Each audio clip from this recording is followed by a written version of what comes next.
Ayurveda teachers association का कार्यक्रम JK hospital के सभागार में रखा गया। आइए मिलते हैं अलग अलग स्टेटों से आए गए टीचरों और प्रिंसिपलों और डॉक्टरों से, करते हैं मुलाकात। के आज सेकंड दूसरे दिन जो हमारा सेशन से स्टार्ट हुए हैं वो टोटल आयुर्वेद के इनोवेटिव आयुर्वेदा के ऊपर बेस्ड हैं। आज की सिनेरियो में, ग्लोबल सिनेरियो में जो है एआई टूल्स और मॉडर्न एप्लीकेशंस और साथ ही साथ प्रैक्टिस के पैटर्न में बहुत ही चेंज आ गया है। और खासकर एविडेंसेस बेस्ड कोई भी ग्लोबल पैरामीटर पर अगर एक्सेप्टेंस है तो हम किसी भी डिजीज़ के लिए अगर हम एविडेंसेस के आधार पे बात करते हैं, चर्चा करते हैं तो उसको ग्लोबल एक्सेप्टेंस मिलती है। तो आयुर्वेद को, इस सिनेरियो को हम लोगों ने, भारत सरकार ने और आज के सिनेरियो ने इस चीज़ को एक्सेप्ट किया है और हम इसी को पैरामीटर को अब आगे बढ़ाते हुए हमारा जो आयुर्वेद टीचर एसोसिएशन इस कार्रवाई को बहुत तरीके से इन सभी सेशंस को कोऑर्डिनेट करेगा। ये भी हमें है, हमारे पूरे भारतवर्ष में करीब 2,500 रजिस्ट्रेशन हुआ है। ये भी एक बहुत बड़ी उपलब्धि हम लोगों के लिए है। और आज आप खुद ही यहाँ हम लोग देख रहे हैं करीब 1,000 1,500 के बीच की संख्या है। अपने पूरे भारतवर्ष से यहाँ पे विभिन्न राज्य से, केरल से, महाराष्ट्र से, गुजरात से, उत्तर प्रदेश से, उत्तरांचल से, विभिन्न प्रांतों से लोग यहाँ पर पधारे हैं और इस ज्ञान गंगा का आनंद उठा रहे हैं। और निश्चित रूप से हम आयुर्वेद को उस दशा दिशा की ओर बढ़ा। चांदुरकर आयुर्वेद टीचर एसोसिएशन का सेक्रेटरी हूँ और लगभग हम 10 साल से हमारी एसोसिएशन आयुर्वेद टीचर के प्रोग्रेस के लिए हम काम करते हैं। तो किस तरह का आयोजन है जो आप पधारे हैं? तो यहाँ का जो हमने अभी तक लगभग 7 कॉन्फ्रेंस कंडक्ट की है। तो लास्ट ईयर हमें ये एलन सिटी जो कैंपस है, इनके जो हमारे आयुर्वेद फैकल्टी के डीन है डॉक्टर सपन जैन सर, इन्होंने हमारा नेक्स्ट कॉन्फ्रेंस हमें यहाँ एलन सिटी कैंपस में लेने के लिए बुलाया।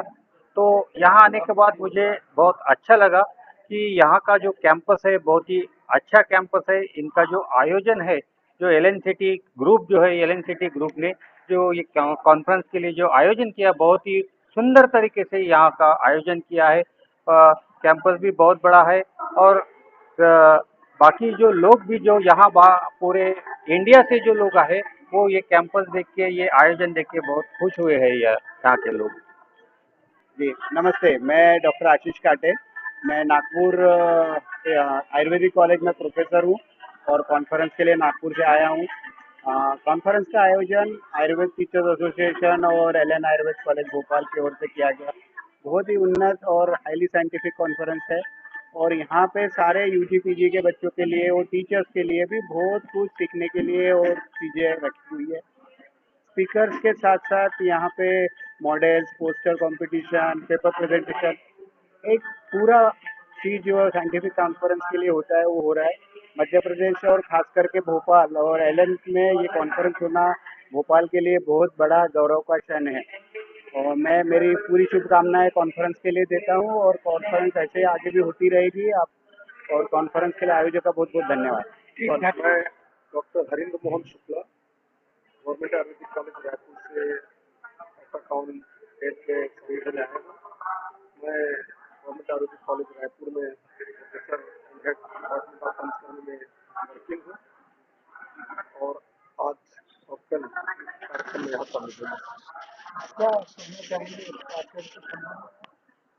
कार्यक्रम का जो थीम है इनोवेशन इन आयुर्वेद, इसको जब हम आयुर्वेद कहते हैं तो केवल हमारे दिमाग में पुरानी विद्या और चरक, सुश्रुत, वाग्भट जैसी संस्थाओं का ध्यान आता है तो हमारा अतीत निश्चित रूप से बहुत गौरवपूर्ण रहा है। लेकिन हमें यह चाहिए कि हम केवल अपने अतीत का गौरव गाथा न करते रहें, उसमें कोई न कोई नवाचार करें, क्योंकि आज का समय प्रामाणिकता को मानता है। हमारे लिए एक चैलेंज है कि हमको हमारे ऊपर लोगों का विश्वास कितना है। मतलब लोग विश्वास तभी करते हैं जब हम चीज़ों को प्रमाणित करते हैं। हमें अपने नए बच्चों तक पहुंचना है, आउटरीच करना है अपने नए युवा साथियों के तक, तो इनको प्रमाणित जो विज्ञान की चीज़ें जब तक नहीं बताई जाए वो इन चीज़ों को नहीं स्वीकारते। इसके साथ ही साथ स्टैंडर्डाइजेशन भी बहुत जरूरी है।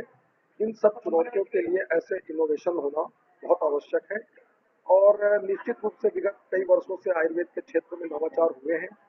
जैसे टेक्नोलॉजी के क्षेत्र में ही कहा जाए तो पहले हम उंगलियों से नाड़ी परीक्षा किया करते थे, तो आज नाड़ी तरंगणी नाम से हमारे पास उपकरण है। पल्स एनालाइजर डिवाइसेस हैं जो ECG से वात पित्त का कैलकुलेशन करके बताते हैं। इसके अलावा AI बेस्ड ऐप है जिससे 10 मिनट के अंदर किसी भी रोगी की प्रकृति पता चल जाती है। इसके साथ ही साथ इस फील्ड में भी इनोवेशन की जरूरत है जो लगातार हो रहे हैं। जैसे आयुर्वेद कहने का मतलब जो कड़वी दवाइयाँ और काढ़ा था, वहाँ से आज हम आगे बढ़ते हुए नैनो अश्वगंधा पर पहुँच गए हैं। त्रिफला चूर्ण के जेली बना लिए हैं जिससे छोटे बच्चे खा सकें। इसके अलावा बहुत सारे जो जड़ी बूटियाँ जो विलुप्त हो रही थी उन्हें हम टिश्यू कल्चर के रूप में लैब में बनाने लग गए हैं। तो आज आवश्यकता है कि हम अपने सिद्धांतों का प्रमाणित करें, हम अपने सिद्धांतों पे अडिग रहें, लेकिन उनको नए बच्चों तक पहुंचाएं। इसलिए हमारे लिए आज संकल्प का दिन है कि हम पढ़ें, पूछें और जन जन तक पहुंचाएं। ठीक। नमस्ते, मैं डॉक्टर प्रशांत ए खाड़े, मैं प्रिंसिपल हूँ doctor D.Y.. Patil Ayurveda college Pimpri Pune. यहाँ से आज ये आयुर्वेद टीचर एसोसिएशन का 8वां सम्मेलन यहाँ पे भोपाल मध्य प्रदेश में हो रहा है, वहाँ पे मैं उपस्थित हूँ और मुझे बताने में हर्ष है मैं आज अवॉर्डी हूँ बेस्ट प्रिंसिपल अवार्ड का। तो आज मुझे बहुत आनंद हो रहा है कि यहाँ पे उपस्थित हूँ। सुनील कुमार जोशी, पूर्व कुलपति, उत्तराखंड आयुर्वेद विश्वविद्यालय देहरादून। किस तरह का आयोजन है आज, क्या कहना चाहेंगे? एथिकॉन 26 का आयोजन किया जा रहा है, जिसमें देश भर के सारे आयुर्वेद चिकित्सक यहाँ प्रतिभाग कर रहे हैं और अपनी अपनी बातें, अपने शोध कार्य को यहाँ प्रस्तुत कर रहे हैं। ये अत्यंत सफल आयोजन है और इसमें पूरे देश भर के जितने भी हमारे चिकित्सक हैं, शिक्षक हैं और विद्यार्थी, उनको आयुर्वेद की नवीनतम शोध से परिचित होने का एक अवसर एथिकॉन के माध्यम से दिया गया। मैं हरिद्वार देहरादून से हूँ, हरिद्वार में रहता हूँ, उत्तराखंड आयुर्वेद विश्वविद्यालय में पूर्व कुलपति रहा हूँ।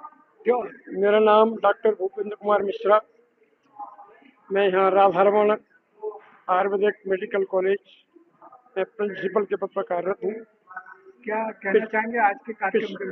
पिछले 19-20 साल से मैं गवर्नमेंट आयुर्वेदिक कॉलेज जबलपुर में पदस्थ था। उसके बाद ट्रांसफर होके गवर्नमेंट आयुर्वेदिक कॉलेज ग्वालियर में रहा 2 साल 2.5 साल। वहाँ से 30 जून 1923 को रिटायर्ड होके यहाँ प्रिंसिपल पद पर कार्यरत। आयोजन कैसा लगा? कैसा आयोजन? ये आयोजन बहुत ही महत्वपूर्ण है, बच्चों के लिए तो है ही, साथ साथ में टीचर्स के लिए, फैकल्टी के लिए भी महत्वपूर्ण है। यहाँ जब हम बाहर निकलते हैं तो हमारे स्रोतस खुलती है, बुद्धि के जो स्रोतस हैं वो खुलते हैं और देखने का मौका मिलता है, नई नई चीज़ हमको मिलती है देखने को, और ऐसे कार्यक्रम आयोजित होते रहना चाहिए। 2 दिन की कार्यक्रम में जो आटाकन आयुर्वेद टीचर्स एसोसिएशन और एलन सिटी यूनिवर्सिटी के द्वारा किया गया है, वो हम यहाँ पे समर्पित भावना से साथ में रहते हुए काम किया है। और ये जो सेमिनार वो आयुर्वेद टीचर्स एसोसिएशन की तरफ से हो रहा है, आज के इनागुरल सत्र में अशोक जी भाई साहब आए थे, अशोक जी भाषण जो आरोग्य भारती जी थे, हमारे एनसीएसएम के चेयरमैन मनीषा मैडम थे, और जो हमारा और एनसीएसएम बॉडीज में से प्रेसिडेंट बोर्ड ऑफ आयुर्वेद जो आलम प्रभु गुड्डा, और प्रेसिडेंट डेरी जिम जो हमारे सुष्टु जी कनौजिया जी, ये और हमारे रवि श्रीवास्तव, राहुल जी जो आटाकन के तरफ से हैं, एलन के तरफ से चेयरमैन साहब यहाँ पे रहे। और ये जो कार्यक्रम है एक नई दिशा, रिसर्च इनोवेशन के ऊपर जो इनोवेटिव अप्रोच होता है, और उसी रिलेटेड में ये थीम है, और थीम से अच्छे अच्छे वक्ता यहाँ पे प्रेजेंट किया है। और हम यही कामना करते हैं कि ये कार्यक्रम आगे जितने भी विद्यार्थी माहौल है, आयुर्वेद की विद्यार्थी हैं, और साथ में जो टीचर्स वर्ग है और हमारे जो आम जनता है, सबके लिए ये आयुर्वेद प्रचार प्रसार के साथ साथ उनका स्वास्थ्य कामना करे, एक मनोकामना करते हुए मैं मेरा शब्दों को विराम देता हूं। डॉक्टर जयशंकर मुंड, प्राचार्य सुखदीप आयुर्वेद मेडिकल कॉलेज इंदौर। मेरा नाम उमा शंकर निगम है। इस समय मैं बम्बई में रहता हूँ। उज्जैन मध्य प्रदेश से रिटायर हुआ था, प्राचार्य गवर्नमेंट आयुर्वेदिक कॉलेज उज्जैन से। रिटायरमेंट के बाद बॉम्बे शिफ्ट हो गया। अब बॉम्बे में ही इस समय हम कई कंपनियों के एडवाइज़र हैं और काम करते रहते हैं। जी, आपको लाइफ टाइम अचीव और ये निश्चित रूप से अपना कर्तव्य अगर विधिपूर्वक नियतपूर्वक करते हैं तो ऐसे पुरस्कार मिलते हैं। जो सौंपे गए कार्य हैं, चाहे वो शासन के द्वारा हो, चाहे सोसाइटी के द्वारा हो, यदि वो समयबद्ध ढंग से करते हैं, निश्चित रूप से आपको कहीं ना कहीं, ये तो एक पुरस्कार, ऐसे कईयों पुरस्कार आपको प्राप्त होते हैं। तो ये निश्चित है आपके जो चिकित्सा का सौकर्य है, चिकित्सा जो आप करते हो, वह पेशेंट 10 जगह बोलता है और आपकी प्रसिद्धि होती है। इसी प्रकार यदि आप अच्छे शिक्षक हैं, क्योंकि मैं प्रोफेसर रहा, लेक्चरर रहा, रीडर रहा, प्रिंसिपल रहा, पठन पाठन में मेरी गहरी रुचि है और पठन पाठन से जो हमारे शिष्य निकलते हैं वही आगे चल कर के कोई ना कोई अधिकारी बनता है, कोई जानकार बनता है और वही आपकी प्रसिद्धि के बाधक होते हैं। इसलिए अपने सौंपे गए कार्य, चिकित्सा कार्य और शिक्षा का कार्य, ये निश्चित रूप से यदि आप करते हो तो ये लाइफ टाइम अचीवमेंट अवार्ड, ये मेरा तीसरा अवार्ड महाराष्ट्र सरकार भी दे चुकी है। मध्य प्रदेश सरकार श्रेष्ठ पुरस्कार जो यहाँ का उद्धव दास मेहता वाला, वो भी हमको प्राप्त हुआ, उसमें 1 लाख की मुद्राएं भी मिली थी। इसी प्रकार अग्निवेश पुरस्कार, मानसरोवर जो विश्वविद्यालय है उसमें अग्निवेश पुरस्कार मिला। तो एक कर्तव्य का देन है और आयुर्वेद का देन है, क्योंकि हम आयुर्वेद के हैं, आयुर्वेद हमारा है। ठीक है, मैं बहुत धन्यवाद। अपना परिचय फिर से दे दें। परिचय। मेरा नाम उमा शंकर निगम है। मैं उज्जैन आयुर्वेदिक कॉलेज प्रिंसिपल से रिटायर हुआ था 2010 में और उसके बाद में बॉम्बे शिफ्ट हो गया। तो बॉम्बे में चरक कंपनी का मैं एडवाइज़र हूँ और वहाँ 3-4 जगह कंसल्टेशन करते हैं। Doctor Mahesh Kumar Sharma, principal government Ayurvedic college Gwalior. जी, किस तरह का आयोजन है आपके? आज जो है आयुर्वेद में इनोवेशन का प्रोग्राम किया गया है, सेमिनार की गई है कि आयुर्वेद को किस प्रकार से जो हमारी संहिताएं हैं, चरक संहिता है, सुश्रुत संहिता है, इनको किस प्रकार से आधुनिकीकरण करके और किस प्रकार से डिजिटल में हम ला सकते हैं, किस प्रकार से हम आयुर्वेद को आगे बढ़ा सकते हैं। उसके लिए यहाँ पर जो है ये सेमिनार आयोजित की गई है, पेपर प्रेजेंटेशन हुए और काफ़ी NCISM की भी मीटिंग हुई है। NCISM की मीटिंग के अंदर भी निकल के आया है कि आयुर्वेद को डिजिटल करने के लिए रोगियों को जो डाटा है, रोगियों का डाटा, वो भी ऑनलाइन हम कर सकते हैं। ये अभी मध्य प्रदेश शासन ने भी EHRMS एक सॉफ्टवेयर डेवलप करी जा रही है जिसमें कि सभी रोगियों का डाटा एक साथ रहेगा और वो डिजिटल जो है दिल्ली में भी दिखाई दे सकता है। ठीक, थैंक यू सर। पे जो मैं आया, आयुर्वेद टीचर एसोसिएशन और NNCT यूनिवर्सिटी ने जो ये सेमिनार अरेंज किया है, कॉन्फ्रेंस अरेंज, बहुत ही सक्सेसफुल रही। बहुत नए नए विचार आए। यहाँ पे बहुत उम्दे दर्जे के रिसर्च पेपर भी पब्लिश किए गए। मेरी इस इंस्टीट्यूट को हार्दिक शुभकामनाएं कि वे ऐसे ही आगे बढ़ते रहे और इस तरह के कार्यक्रम निरंतर करते रहे, इसकी निरंतरता बनी ही रहे। धन्यवाद। मैं doctor Rahul Suryavanshi, national president Ayurveda teachers association. किस तरह का आयोजन सर है? 2 दिन से यहाँ कॉन्फ्रेंस हुई, नेशनल कॉन्फ्रेंस हुई। उसका थीम था इनोवेटिव आयुर्वेदा।